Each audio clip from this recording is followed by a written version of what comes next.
લોકસભા વિપક્ષી નેતા અને અમારા આદરણીય એવા શ્રી રાહુલ ગાંધીજીની જન્મજયંતિ નિમિત્તે વડોદરા શહેર યુથ કોંગ્રેસ દ્વારા તુલસીના છોડનું વિતરણ કરવામાં આવી રહ્યું છે. તુલસીના છોડનું વિતરણ કરવાનો મુખ્ય ઉદ્દેશ્ય એ છે કે તુલસી જ્યારે ઘરના આંગણમાં લગાવવામાં આવતી હોય ત્યારે ઘરમાં સુખ સમૃદ્ધિ અને શાંતિ આવતી હોય છે. આજે દેશની જે પરિસ્થિતિ છે, દિવસે ને દિવસે મોંઘવારી વધતી જઈ રહી છે.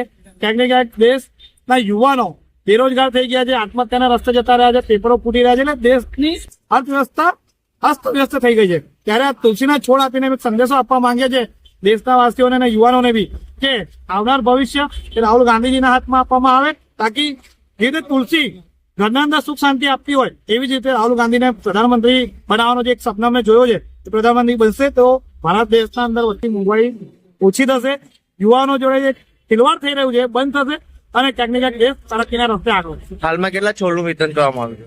250 છોડનું વિતરણ અમે શરૂ કર્યું છે. આજે આખા દિવસ દરમિયાન અમારે 5000 છોડ વિતરણ કરવાનું ટાર્ગેટ છે. આપનું નામ? પવન ગુપ્તા, પ્રમુખ વડોદરા શહેર.